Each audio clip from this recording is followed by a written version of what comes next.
We know that Donald Trump is terrified of what is in the Epstein files finally coming out and exposing his crimes and connection to that criminal cabal.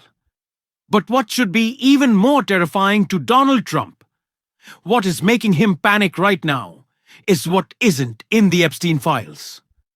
Because as more information comes out, more Epstein associates have to go on record. And more people are empowered to speak up. And that is what we saw tonight, as Epstein's ex-girlfriend went on the record and shared information about her relationship with Donald Trump and his crimes that is blowing up this scandal even more. We are going to get into it all. But before we do, if I could quickly ask you to leave a like on this video. And if you haven't already, and you enjoy our channel, hit that subscribe button because it goes a long way in supporting our work. Now, before we get into this disturbing testimony from Jeffrey Epstein's ex, I want to start with the breakdown we saw from Ari Melber of some text messages and emails that haven't gotten enough attention yet, disproving any lie that Donald Trump is telling that he broke off his friendship with Epstein. Because it goes so much deeper than just their time at Mar-a-Lago. But in these newly revealed long secret communications, Epstein asserts that his 2017 Thanksgiving plans included Trump attending in person down there. This is years after Trump said the whole relationship was over. Epstein's tone also seemed to sour on Trump. He slammed his business practices. This was in 2018, discussing that he knows how dirty Donald is and that he guessed the non-lawyers and New York business people had no idea. That refers to a kind of way that Trump does business and other things he may do that people didn't really realize when he was just back as a reality show star or whatnot. Specifically, this was during a period that you might remember if you follow the news. There was a lot of heat on Trump. There was an open Mueller probe.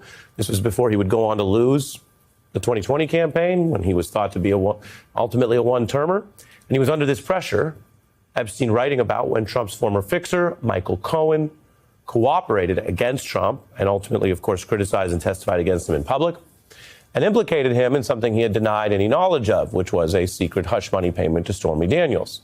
Now, that kind of NDA arrangement related to allegedly sexual contact is something that Epstein's associates also used and knew about, although in this instance, there was never any crime alleged between Stormy Daniels and Donald Trump, two consenting adults. But the whole idea of a fixer and an NDA and secret stuff, this was Epstein's world. And so he was keyed in on this. And there's a 2018 text message where an unidentified sender says, oh, it'll all blow over. They're really just trying to take down Trump and doing whatever they can to do that.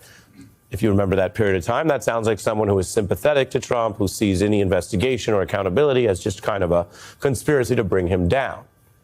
But to respond to that, Epstein, who had once been so close to Trump, and we saw them socializing and all the rest, responds, it's wild because I am the one able to take him down.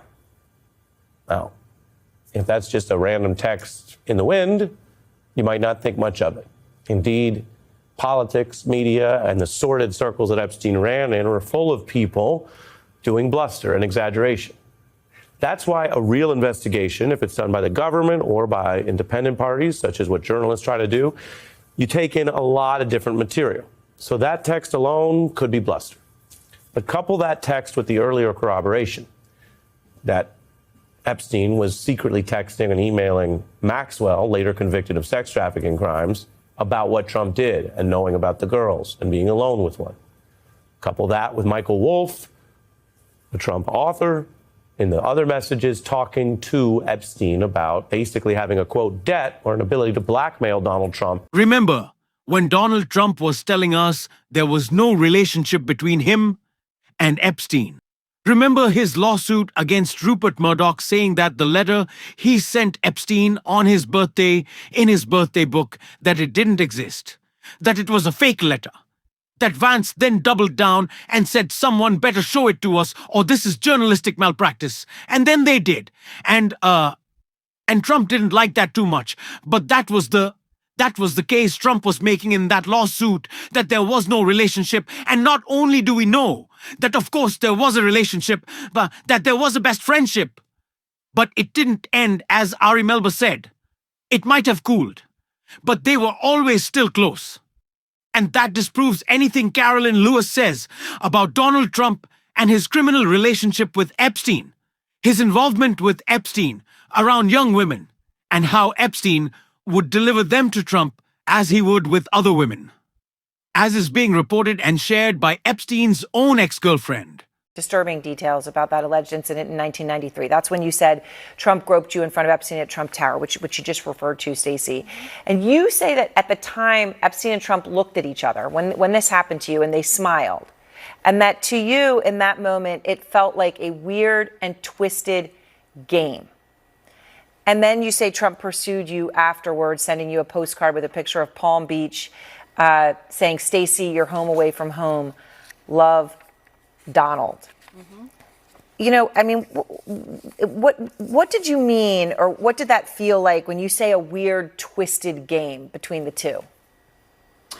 So, I clearly was delivered there for the groping, and as I've mentioned before, I had shared with Jeffrey Epstein that I was somewhat combative with men in the fashion industry, photographers, men even on the streets who are inappropriate, and I would fight back. And Jeffrey also knew that I had model agents who would reprimand me for standing up to, inappropriate behavior with men. So I believe I was walked in there as a bit of a challenge because Donald Trump was notorious for touching women, and as he did to me in his office, and as he shared on the Access Hollywood tape in his own words, what he can get away with women. So I believe I was walked in there as a challenge. And when I froze and didn't respond, I think Jeffrey got very upset about it. He expected a fight.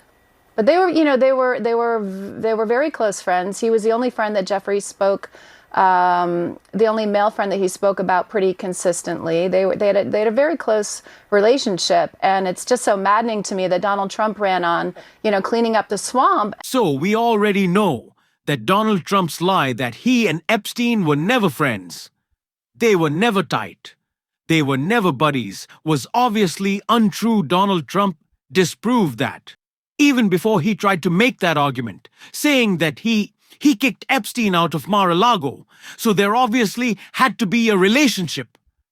But let's tackle the next lie. Caroline Levitt said that Donald Trump got Epstein out of his life when he realized that he was a creep. Well, they were clearly doing things that are much more than creepy together. They were breaking the law. Epstein was delivering girls to Trump for his crimes.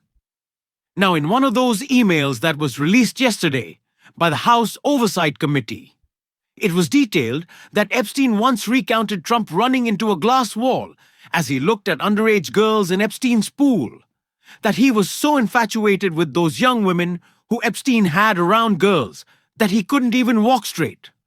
Now, are we seriously going to believe that those girls weren't also being delivered to Donald Trump? He knew about them.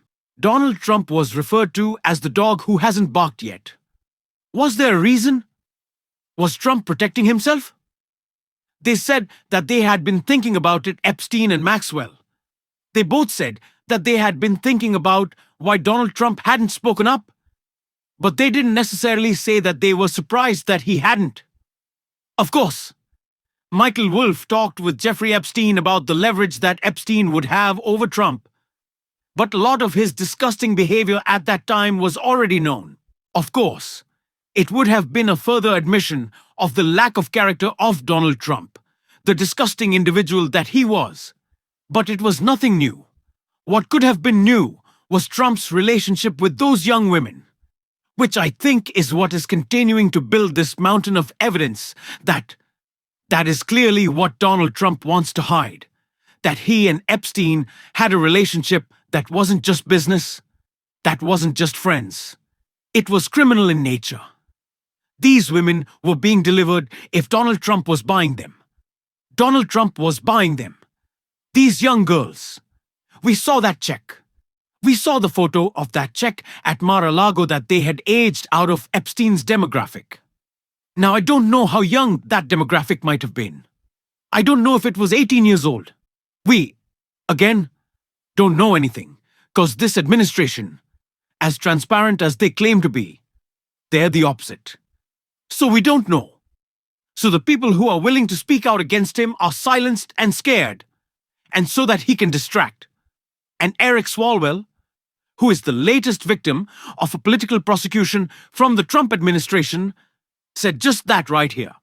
We should also step back and just ask, what is the cost of that focus? If he is putting under investigation his enemies and letting out of jail his supporters, where is his focus? We were told he would focus on lowering costs on day one. It's day 300. He's 0 for 300. He sent $40 billion to his friend down in South America. He's giving himself $230 million. He's giving a bunch of senators $500,000 each because their phone records were pulled for what they did on January 6th. And most Americans are just saying, when are you going to focus on me and my family? And Donald Trump wants us distracted. He also certainly wants us living in fear. He wants those of us willing to speak out to be scared. And when Eric Swalwell tells his Republican colleagues in Congress that they better save their emails and lawyer up because they are complicit in this cover-up, Trump understands that that is a major threat to him. And so they are going to go after him in their political prosecution. But Eric Swalwell, I'm pretty sure he's going to be hanging tough. And we are as well on this show. If you want to support that, as always, you can hit that subscribe button. Leave a like on this video. If you stuck around at the end, drop a blue heart in the comments. And of course, I've been telling y'all lately, you can go follow me on Instagram at @JDCoccarella, at JDCOCCHIARELLA. Come hang out on Instagram. We're having fun over there. Keep on fighting, y'all. Don't let him silence you. And until next time, I'll see you soon.